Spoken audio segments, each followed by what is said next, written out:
സമാധാനവും സന്തോഷവും നിറഞ്ഞ ഒരു ജീവിതത്തിന് എന്തെല്ലാം ആവശ്യമാണോ അതിലെല്ലാം നമ്മൾ അതീവ താല്പര്യത്തോടുകൂടെ പരിശ്രമിക്കാറുണ്ട്.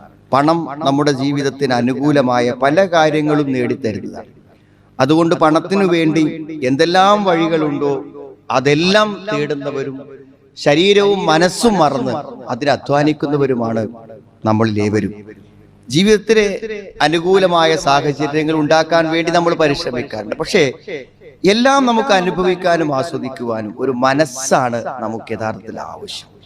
ഒരു നല്ല മാനസികാവസ്ഥയെ വിശുദ്ധ ഖുർആൻ വിശേഷിപ്പിക്കുന്നത് ഇൻഷിറാഹു സ്വദറ. അതിന് മലയാളത്തിൽ ഒരു അർത്ഥം പറയുക പ്രയാസകരമാണ്. സത്യത്തിൽ സന്തോഷം നിറഞ്ഞ, സംതൃപ്തി നിറഞ്ഞ, വലിയ ധൈര്യം നമുക്ക് ലഭിക്കുന്ന, അതേപോലെ തന്നെ വെളിച്ചം നിറഞ്ഞ ഒരു മാനസികാവസ്ഥക്കാണ് ശരിക്കും ഇൻഷിറാഹു സ്വദർ എന്ന് പറയുന്നത്. ജീവിതത്തിന്റെ ഏത് സന്ദർഭങ്ങളിലും അത്തരം ഒരു മാനസികാവസ്ഥ കെടാതെ നിലനിർത്തിക്കൊണ്ടുപോകാൻ പരിശ്രമിച്ചാൽ നമ്മുടെ എല്ലാ രാപ്പകലുകളും ഏത് പ്രായത്തിലും ഏത് സമയത്തിലും രോഗമുണ്ടാകുമ്പോഴും രോഗമില്ലാത്തപ്പോഴും ജീവിതത്തിന്റെ ഏത് സാഹചര്യങ്ങളെയും നമുക്ക് സന്തോഷകരമായി മുന്നോട്ട് കൊണ്ടുപോകാൻ കഴിയുമെന്നതാണ് ആ ഒരു മാനസികാവസ്ഥയുടെ പ്രത്യേകത.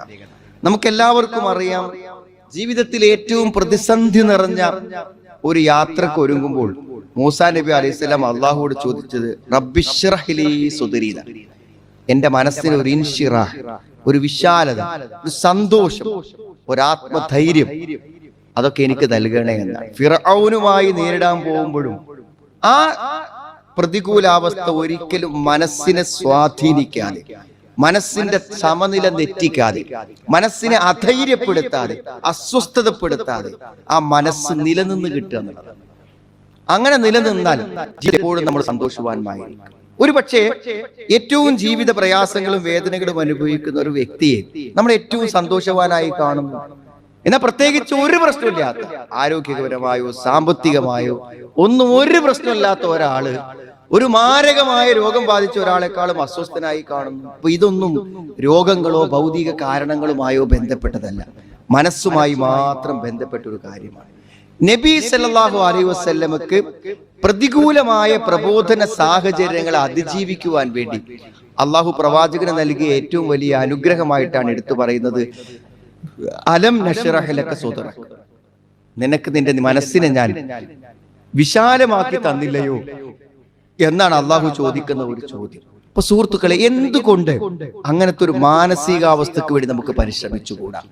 ഈ അടുത്ത ദിവസം പ്രഗത്ഭനായിട്ടുള്ള ഒരു പണ്ഡിതൻ 10 കാരണങ്ങൾ ഈ മനസ്സിനെ നിലനിർത്താൻ വേണ്ടി അദ്ദേഹം ഖുർആനും ഹദീസും ചേർത്തുകൊണ്ട് അദ്ദേഹം വിശദീകരിക്കുന്നുണ്ട്. 10 വിശാലമായ കാര്യങ്ങളാണെങ്കിലും പലതും നമ്മുടെ മനസ്സിൽ ഓർമ്മപ്പെടുത്തി പോവുക മാത്രം വേണ്ട കാര്യങ്ങളാണ്. ഒരുപക്ഷെ ഒരു പരിശ്രമം നമ്മൾ ഏവരും നടത്തിയാൽ ഇന്നത്തെ പകലിനേക്കാളും സന്തോഷകരമായ ഒരു പകലായി നാളത്തെ ദിവസം മാറിയേക്കാം. പ്രതികൂലവും അതേപോലെ തന്നെ നമുക്ക് വിഷമകരവുമായ എന്തൊക്കെ അവസ്ഥകൾ ഉണ്ടെങ്കിലും ഒരുപക്ഷെ നമുക്കത് സാധ്യമായി. ഒന്നാമത് അള്ളാഹുവിന് വേണ്ടി ജീവിക്കുക എന്നുള്ളത്. അള്ളാഹുവിന് വേണ്ടി ജീവിക്കുക, തൗഹീദുല്ലാഹി വ ഇഖ്ലാസുദ്ദീനി ലഹു. എല്ലാം എപ്പോഴെങ്കിലും ഒരു നന്മ പ്രവർത്തിക്കണമെങ്കിൽ അത് പടച്ചോന്റെ കൂലിക്ക് വേണ്ടി മാത്രം ചെയ്യുക എന്നുള്ളതാണ്. മഹാനായ ഒരു പണ്ഡിതൻ പറഞ്ഞു, നീ നല്ല നിസ്കാരവും നോമ്പും നല്ല പ്രവർത്തനങ്ങളും ഒക്കെ ചെയ്യുമ്പോൾ ആൾക്കാർ പറയാണ്, നീ നല്ല പ്രവർത്തനങ്ങൾ ചെയ്യുന്നുണ്ടല്ലോ, നീ നല്ലൊരു മനുഷ്യനാണല്ലോ എന്ന് നിന്നോട് പറഞ്ഞാൽ പിന്നെ നീ അവർക്ക് വേണ്ടിയായിരിക്കും നീ പ്രവർത്തിക്കുന്നുണ്ടായിരിക്കാം. അപ്പോൾ നീ ആരാധിക്കുന്നത് അവരെയാണ്. അപ്പൊ നീ ആരാധിക്കുന്നതന്നെയല്ല. പള്ളിക്ക് ഇങ്ങനെ പോകുന്ന ഒരാൾ പറയും, ഇപ്പൊ എപ്പോഴും പള്ളിയിലൊക്കെ പോകണം, നല്ലൊരാളാണല്ലോ എന്ന് പറയുന്നതോടുകൂടെ അയാൾ മനസ്സ് മാറിയതാണ്. അയാൾ അതുവരെ പള്ളിക്ക് പോയത് അള്ളാഹിന്റെ പ്രതിഫലം കിട്ടാനും 27 കിട്ടാനും ഒക്കെയാണ്. പിന്നെ ആ ഒരു സംസാരം, ആ ഒരു അഭിപ്രായം എന്നിൽ നിന്ന് എടുത്തു പോകരുത്. എന്നെ പറ്റി എപ്പോഴും ആ വിചാരം കാത്തു സൂക്ഷിക്കാൻ. അപ്പോൾ നീ ആരാധിക്കുന്നത് ജനങ്ങളെയാണ്. അത്ര ഗൗരവമാണ്. ജീവിതത്തിൽ എല്ലാ ലക്ഷ്യങ്ങളും അള്ളാഹിന്റെ തൃപ്തിക്ക് വേണ്ടിയൊക്കെ.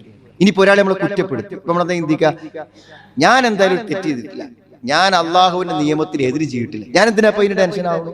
അങ്ങനെ ചിന്തിക്കുള്ളൂ. ഇഖ്ലാസ്, എല്ലാം അള്ളാഹുവിൽ നിന്ന് പ്രതീക്ഷിക്കാം. എന്ത് ബുദ്ധിമുട്ട്, എന്ത് വിഷമം വന്നാലും അത് അള്ളാഹിന്റെ കാര്യത്തിൽ അങ്ങനെ തീരുമാനം ഉണ്ടാവും. കഴിഞ്ഞു. ഒരു തൗഹീദുള്ള ഒരാൾക്ക്, അള്ളാഹുവിന് വേണ്ടി ജീവിക്കുന്ന ഒരാൾക്ക് പിന്നെ അവന്റെ മനസ്സ് അസ്വസ്ഥമാകൂല. അതാണ് ഒന്നാമത്തെ കാരണം, ഏറ്റവും പ്രധാനപ്പെട്ട. വമാ ഖലഖ്തുൽ ജിന്ന വൽ ഇൻസ ഇല്ലാ ലിയഅ്ബുദൂൻ. അല്ലാഹ് അതിനാണ് നമ്മളെ സൃഷ്ടിച്ചിട്ടത്, അള്ളാഹുവിനെ മാത്രം ആരാധിക്കാൻ, അള്ളാഹുവിലേക്ക് മടങ്ങുക, അള്ളാഹുവിലേക്ക് മാത്രം ലക്ഷ്യമാകുക, അവന്റെ പ്രീതിക്ക് വേണ്ടി മാത്രം ജീവിക്കുക. അവന്റെ മനസ്സിന് ഇൻഷിറാഹ് ഉണ്ടാവുന്നതാണ്. രണ്ടാമത്തെ ഒരു കാര്യം എന്ന് പറഞ്ഞത്, മനസ്സിനൊരു വെളിച്ചിട്ട് തരുന്ന അള്ളാഹു ഒരു വെളിച്ചം തരുന്നതാണ്. ഒരു വെളിച്ചം കെട്ടാൽ എന്താ ഉണ്ടാവുക? ഇരുട്ടുണ്ടാവും. ആർക്കും സംശയം, വെളിച്ചം കെട്ടുപോയാൽ ഇരുട്ടല്ലേ ഉണ്ടാവുള്ളൂ. അപ്പൊ അള്ളാഹു മനസ്സിക്ക് എന്ത് ചെയ്യും? ഒരു വെളിച്ചം ഇട്ട് തരുന്ന. ഈമാനിന്റെ ഒരു വെളിച്ചം ഉണ്ടാവും. വെളിച്ചം എന്ന് പറഞ്ഞാൽ അത് നമ്മളിൽ ഉണ്ടാക്കുന്ന സ്വാധീനം ചെറുതല്ല എന്നുള്ളതാണ്. ഹാഫിദ് ഇബ്നു റജബ് റഹിമഹുല്ലാഹ് പറഞ്ഞു, ഫൽ ഖൽബുല്ലദി ദഖലഹു നൂറുൽ ഈമാൻ, വിശ്വാസത്തിന്റെ ഒരു വെളിച്ചം മനസ്സ് കടന്നാൽ വൻശറഹ ബിഹി വൻഫസഹ, മനസ്സങ്ങട് വിശാലമാകുന്നതാണ്, അങ്ങോട്ട് സന്തോഷമാകുന്നതാണ്. യസ്കുനുലിൽ ഹഖ്, അതെപ്പോഴാണ് ആ വെളിച്ചമുണ്ടോന്ന് മനസ്സിലാകുക? വെളിച്ചമുണ്ടോന്ന് മനസ്സിലാകുക, എന്തെങ്കിലും നല്ലത് ചെയ്യുമ്പോൾ അവന് ഭയങ്കരമായ അവന്റെ ഹൃദയത്തിന് ഭയങ്കര സന്തോഷം. എന്തെങ്കിലും ഒരു തെറ്റ്, അങ്ങനത്തെ വെളിച്ചമുള്ള ഒരു മാനസികാവസ്ഥ ഉള്ള ഒരാൾക്ക് ഒരു തെറ്റ് ചെയ്യാൻ കഴിയില്ല. തെറ്റ് ചെയ്താൽ അതുകൊണ്ട് അയാൾ വല്ലാതെ മനപ്രയാസപ്പെട്ടു പോകുന്നതാണ്. ഇങ്ങനത്തെ ഒരു വെളിച്ചം അള്ളാഹു നമുക്ക് നമ്മുടെ മനസ്സിൽ തരുന്നതാണ്. ആ വെളിച്ചം കിട്ടിക്കഴിഞ്ഞാൽ അയാൾക്ക് പിന്നെ ഒന്നും പേടിക്കാൻ, ഏത് പ്രതികൂല സാഹചര്യങ്ങളും ഏത് വിഷമകരമായ സാഹചര്യങ്ങളിലും അയാൾ നിലനിന്ന് പോകുന്നതാണ്. മൂന്നാമത്തെ പറഞ്ഞ എന്താ നിങ്ങൾ, തഹ്സീലുൽ ഇൽമി നാഫിഅ, നല്ല വിവരങ്ങൾ നമ്മൾ ശേഖരിക്കുക എന്നുള്ളതാണ്. നിങ്ങൾക്കറിയോ, ലോകത്തെ പ്രഗത്ഭമതികളായ പണ്ഡിതന്മാർ എഴുതിയ പല പുസ്തകങ്ങൾക്കും അവർ പേര് കൊടുത്തത് എന്താ അറിയോ? റൗള എന്നാണ്, റിയാദ്, തോട്ടം. റിയാദുസ്സാലിഹീൻ എന്താണത്? സദ്വൃത്തരുടെ പൂങ്കാവനം. അതായത് സത്യത്തിൽ ഇസ്ലാമികമായ അറിവ് എന്ന് പറഞ്ഞാൽ നമ്മളൊരു തോട്ടത്തിൽ ചെന്ന മാതിരി, തോട്ടത്തിൽ ചെന്നാൽ നല്ല മനോഹരമായ പുഷ്പങ്ങൾ, നല്ല സുഗന്ധം, നല്ല തെളിഞ്ഞ കാറ്റ്, എന്തൊക്കെ ഉണ്ടാവും. അതേപോലൊരു മനസ്സായിരിക്കും. അറിവ് ഇങ്ങനെ കിട്ടും, ഉപകാരപ്രദമായ അറിവുകൾ ആർജിച്ചു കൊണ്ടിരിക്കുക. ഇന്നെന്ത് പഠിച്ചു, ഇന്നെന്ത് എനിക്ക് കിട്ടി, അങ്ങനെയാണ്. ഒരു ദിവസത്തേക്ക് ഒരു ഹദീസ്, ഒരു ദിവസത്തേക്ക് ഒരു ആയത്ത്, ഒരു ദിവസത്തേക്ക് ഒരു അറിവ് എന്നൊക്കെ പറഞ്ഞ് സോഷ്യൽ മീഡിയയിലും വാട്സപ്പിലൊക്കെ വരും. അറിവ് കിട്ടുമ്പോൾ മനസ്സ് ഭയങ്കരമായി സന്തോഷിക്കുമെന്നാണ്. നമ്മൾ വിശക്കുന്ന സമയത്ത് ഭക്ഷണം കഴിക്കുമ്പോൾ, ഒരു ഗ്ലാസ് വെള്ളം കുടിക്കുമ്പോൾ, ഒരു ജ്യൂസ് കുടിക്കുമ്പോൾ നമുക്ക് കിട്ടുന്ന ഒരു ഉന്മേഷല്ലേ, അതേപോലെ മനസ്സിന് എപ്പോഴും ഉന്മേഷം പകർന്നുകൊണ്ടിരിക്കുന്നതാണ് നല്ല അറിവുകൾ. മൂന്നാമത് തഹ്സീലുൽ ഇൽമി നാഫിഅ, നല്ല അറിവുകൾ.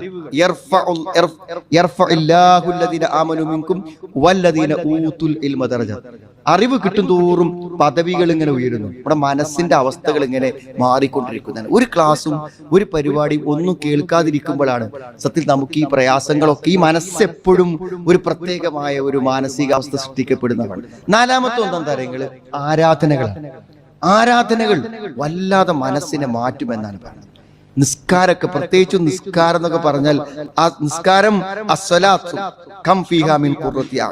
എത്ര വലിയ ആസ്വാദനമാണ് നിസ്കാരം കൊണ്ട് കിട്ടുക. അപ്പൊ നമ്മൾ എന്ത് ചെയ്യുക, സുന്നത്ത് നിസ്കാരങ്ങള്, ഫർദ് നമസ്കാരങ്ങളൊക്കെ ഇങ്ങനെ വർദ്ധിക്കുമ്പോൾ നമ്മൾ മാനസികാവസ്ഥ മാറുന്നു പറയും. കാരണം മനസ്സിനെ അത്രമാത്രം സ്വാധീനിക്കുന്ന ഒന്നാണ് നിസ്കാരം എന്ന് പറഞ്ഞാൽ. അതുകൊണ്ടാണ് നബി സ്വല്ലല്ലാഹു അലൈഹി വസല്ലം ക്ഷീണിച്ചൊരു സന്ദർഭത്തിൽ പറഞ്ഞത്, ഖുബ് യാ ബിലാൽ, ഓ ബിലാൽ നീ എഴുന്നേൽക്കുക എന്നാണ്. എന്നിട്ട് എന്ത് ചെയ്യുക, ബാങ്ക് കൊടുക്കുക, നമുക്കൊന്ന് അല്പസമയം ആശ്വാസം കൊള്ളാം, സമാധാനം കൊള്ളാം എന്ന് പറയുവാനുള്ള കാരണമാകുന്നു. മറ്റൊരു കാര്യമായിട്ട് പണ്ഡിതന്മാർ പറഞ്ഞത് ദിക്റാണ്. സുഹൃത്തുക്കൾ, ഇന്ന് ആരെങ്കിലും ഇവിടെ രാവിലെ ഒരു സുബ്ഹാനല്ലാഹ് എന്ന് ഒരു 100 വട്ടം ചൊല്ലുക, ലാ ഇലാഹ ഇല്ലല്ലാഹു വഹ്ദഹു ലാ ശരീക ലഹു, അതൊരു 10 പ്രാവശ്യം അതൊന്ന് ചൊല്ലി നോക്കൂടൂ. ആ ചെല്ലണ ദിവസം ചൊല്ലാത്ത ദിവസം അത്രമേൽ വ്യത്യാസം. നമ്മൾ ഏറ്റവും അധികം പരിഗണിക്കുന്നത് നമ്മുടെ മനസ്സിനെയാണ്. നമ്മൾ മനസ്സിനെ പരിഗണിക്കണില്ല. ഈ മനസ്സ് കൊണ്ടുള്ള ഒരു ഗുണം എന്താ വെച്ചാൽ അതേത് സന്ദർഭങ്ങളിൽ നമ്മുടെ കൂടെ ഉണ്ടാവും. നിങ്ങളൊരു ദുഃഖകരമായ ഒരു വാർത്ത കേൾക്കുമ്പോൾ നമ്മുടെ മനസ്സിന് അതിലൊരു റോളുണ്ട്. നിങ്ങളൊരു രോഗിയാകുമ്പോൾ മനസ്സിന് അതിലൊരു റോളുണ്ട്. ഒരു സന്തോഷം ഉണ്ടാകുമ്പോൾ മനസ്സിന് അതിലൊരു പങ്കുണ്ട്. ആ പങ്കിനെ വിസ്മരിക്കരുത്. അതുകൊണ്ട് കെടാതെ കൊണ്ടു നടക്കേണ്ടത് ഈ ഇൻഷിറാഹു സുദ, ഈ മനസ്സാണ്. പലപ്പോഴും ഭൗതികമായ പല കാര്യങ്ങൾ ശ്രദ്ധ കേന്ദ്രീകരിക്കുമ്പോൾ നമ്മൾ അത് ശ്രദ്ധിക്കാതെ, ഈ ദിക്റിന്റെ ഓപ്പോസിറ്റ് എന്താ നിങ്ങൾ, ഗഫലത്താണ്, അശ്രദ്ധമായ ഒരു ജീവിതം എന്ന് പറഞ്ഞാൽ അതൊരു വല്ലാത്ത അവസ്ഥയാണ്. അവർക്ക് ജീവിതത്തിൽ ഒരു സമാധാനം ഉണ്ടാവും. ഒരു കാര്യത്തിലും ശ്രദ്ധിക്കാതെ, ഒരു ലക്ഷ്യമില്ലാതെ, എന്തിനാണ് ജീവിക്കണു എന്നറിയാതെ, എവിടേക്ക് പോണു എന്നറിയാതെ, എന്താണ് എൻ്റെ ജീവിതത്തിന്റെ ലക്ഷ്യം എന്നറിയാതെ ജീവിക്കുന്ന ആളുകൾക്ക് ഉണ്ടാകുന്ന ഒരു അവസ്ഥ എന്തായിരിക്കും? മസലുല്ലദീ യദ്കുറു റബ്ബഹു വല്ലദീ ലാ യദ്കുറു റബ്ബഹു മസലുൽ ഹയ്യി വൽ മയ്യിത്ത്. അല്ലാഹുവിനെ സ്മരിക്കുകയും സ്മരിക്കാതിരിക്കുകയും ചെയ്യുന്നവന്റെ ഉദാഹരണം ജീവിച്ചിരിക്കുന്നവനും ജീവനുള്ളവനും ജീവനില്ലാത്തവനും തമ്മിലുള്ള വ്യത്യാസമാണെന്ന് പറയുമ്പോൾ ദിക്റുകൾ ബോധപൂർവം നമ്മുടെ ജീവിതത്തിൽ നമ്മൾ എന്ത് ചെയ്യണം? കൊണ്ടുവരണം എന്നുള്ളതാണ്. ആറാമത്തെ ഒരു കാര്യമായി പറഞ്ഞ അൽ ഇഹ്സാനു ഇലാ ഇബാദില്ലാഹ്. ഇതൊക്കെ നമുക്ക് വളരെ ലളിതമായി ചെയ്യാൻ പറ്റിയ കാര്യമാണ്. എന്തായാലും ആർക്കെങ്കിലും ഒരു ഉപകാരം ചെയ്ത് കഴിയുമ്പോഴേക്കും നമ്മുടെ മനസ്സിന് വല്ലാത്തൊരു സന്തോഷം കിട്ടും. അപ്പോൾ ഒരു വലിയ വലിയ കാര്യങ്ങളൊക്കെ ഓരോ ദിവസം ചെയ്യുന്ന ആളുകൾക്ക് എത്ര ചാരിതാർത്ഥ്യമുണ്ടാവും. നമ്മളൊക്കെ ഉപകാരം ചെയ്യുന്നു, പക്ഷെ നമുക്ക് അതിനൊക്കെ തരും ഭൗതികമായ ചെറിയ ചില ബെനിഫിറ്റുകൾ മാത്രം. അത് നമുക്കുള്ള നഷ്ടം. അവിടെ നമുക്ക് അതിന്റെ ലാഭം കിട്ടുന്നില്ല. എന്തെങ്കിലും ചെറിയ ഒരു 10 രൂപ ലാഭമോ അല്ലെങ്കിൽ ഒരു പ്രശംസയുടെ നല്ല വാക്കോ കിട്ടിയാൽ ആശ്വാസമാണ് ആൾക്കാർ. അള്ളാഹുവിന്റെ അടുക്കിൽ നിന്ന് അള്ളാഹു നമ്മുടെ മനസ്സിന് തരുന്ന ആ ഒരു സന്തോഷം. എന്തെങ്കിലും ഒരു വിഷമം ഒരാൾക്ക് നീക്കി കൊടുത്താൽ അള്ളാഹു എന്ത് ചെയ്യും? ഖിയാമത്ത് നാളിലുള്ള ഒരു പ്രയാസത്തെ അള്ളാഹു എന്ത് ചെയ്യും? നീക്കി കൊടുക്കുന്നതാണ്.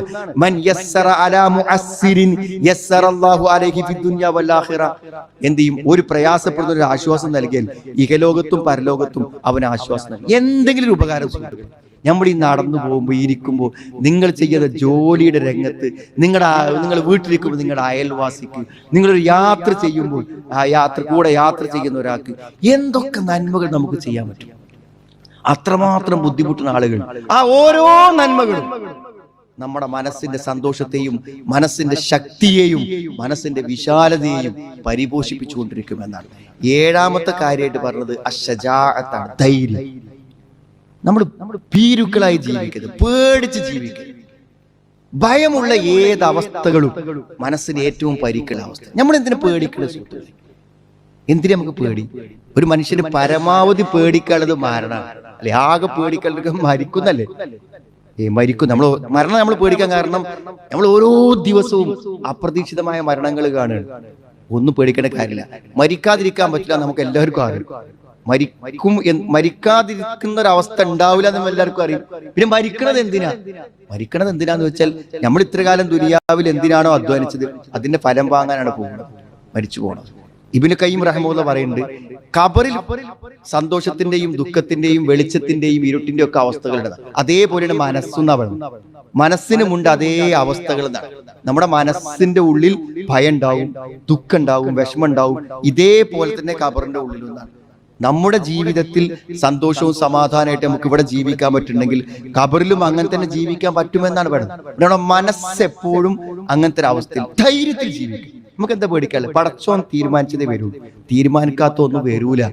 ലോകത്ത് എന്ത് സംഭവിച്ചാലും നമ്മൾ നമ്മുടെ ദൗത്യം നിർവഹിച്ചിട്ടുണ്ട് എന്നുണ്ടെങ്കിൽ നമ്മൾ ഒന്നും പേടിക്കേണ്ടതില്ല. എപ്പോഴെങ്കിലും അധൈര്യം മനസ്സിലേക്ക് കടന്നു വരുന്നതിന് ശ്രദ്ധിക്കുക എന്നുള്ളതാണ്. എട്ടാമത്തെ ഒരു കാര്യമായിട്ട് എന്താ പറയുന്നത്? ഇതൊക്കെ നമ്മൾ ശ്രദ്ധിക്കണം. നമ്മുടെ ഏറ്റവും പ്രധാനപ്പെട്ട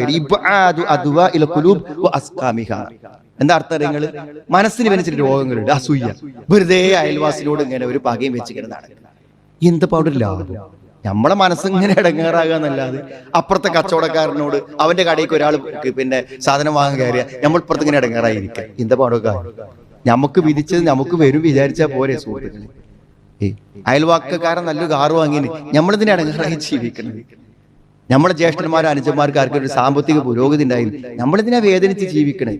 മനസ്സിന്റെ രോഗങ്ങൾ, അസൂയ, പക, വിദ്വേഷം, പോര്, ദേഷ്യം, ഇതിങ്ങനെ കൊണ്ടിടക്കുക. എന്തൊരു സമാധാനം നമുക്ക് ജീവിതത്തിൽ കിട്ടുക? നമുക്ക് എന്താ അതുകൊണ്ടൊക്കെ ഒരു ലാഭമുള്ളത്? അതുകൊണ്ട് ആരെയാണ് നമുക്ക് പരാജയപ്പെടുത്താൻ പറ്റുക? നാം ആലോചിക്കുക. മനസ്സിന്റെ ഹൃദയത്തിന്റെ രോഗം, ഒരു രോഗം വന്നാൽ പോരെ? ശരീരത്തിന് രോഗം വന്നാൽ ശരീരത്തിന്റെ എല്ലാ അവസ്ഥയും തകരാറാണ് പോലെ മനസ്സിന് രോഗം വന്നാൽ മതി. ഒമ്പതാമത്തത്, ഒരു പക്ഷെ നമ്മളിങ്ങനെ എണ്ണി വരുമ്പോ ഇനി അപ്രസക്തമായതല്ല എല്ലാരും അദ്ദേഹം പറഞ്ഞു തർക്കു ഫുളൂലിൽ ഉമൂർന്നാണ്, ആവശ്യമില്ലാത്ത ഒഴിവാക്കാന്ന്. എന്തായാലും വിശദീകരണം അറിയാം, കേൾക്കരുതെന്നാണ്. നമുക്ക് ഉപകാരമില്ലാത്ത ഒന്നും കേൾക്കരുതെന്നാണ്. നമുക്ക് ഉപകാരമില്ലാത്തതൊന്നും കാണരുത്, നമുക്ക് ഉപകാരമില്ലാത്തതൊന്നും ചിന്തിക്കരുത്. നിങ്ങളൊന്ന് ഓഫാക്കി നോക്കി നിങ്ങളെ വാട്സപ്പും നെറ്റും ഒരു 3 ആഴ്ച. അപ്പൊ എന്താ സംഭവിക്കുക? നിങ്ങൾ ആവശ്യമില്ലാത്തൊന്നും കേൾക്കൂല, ആവശ്യമില്ലാത്തൊന്നും കാണൂല. ആവശ്യമില്ലാത്ത ചിന്തിക്കൂല, സമാധാനകാരം. ഇതൊക്കെ അക്ഷരം പ്രതി ശരിയാണെന്ന് നമുക്ക് ബോധ്യം. ഞാൻ ഉപയോഗിക്കാതിരിക്കാനല്ല. സുഹൃത്തുക്കളെ, നേരം വെളുത്ത് വൈകുന്നേരം വരെ ആവശ്യമില്ലാത്തത് കേട്ടിരിക്കണം, നമുക്ക് വല്ല സമാധാനം. ഒരു ഉപകാരമില്ല, കേട്ടതിനും കൊണ്ടും ഒരു ഗുണവുമില്ല ജീവിതത്തിൽ. അത് ചിന്തിച്ചത് കൊണ്ട് ഒരു കാര്യമില്ല. വെറുതെ ഇങ്ങനെ ആലോചിച്ചിരിക്കുക, 2024 ആരാ വരിക എന്ന് ആലോചിച്ചിട്ട് ഇങ്ങനെ ഇരിക്കുക, എന്താ ഒരു കാര്യമില്ല. നമ്മളെ സംബന്ധിച്ചിടത്തോളം നമ്മുടെ ദൗത്യം എന്താണോ അത് നിർവഹിച്ച് മുന്നോട്ട് പോകുക എന്നുള്ളതാണ്. അപ്പൊ തറക്കുഫുൽ ഉമൂർ എന്താണ്? ആവശ്യമില്ലാത്ത കാര്യങ്ങൾ ഉപേക്ഷിക്കാം.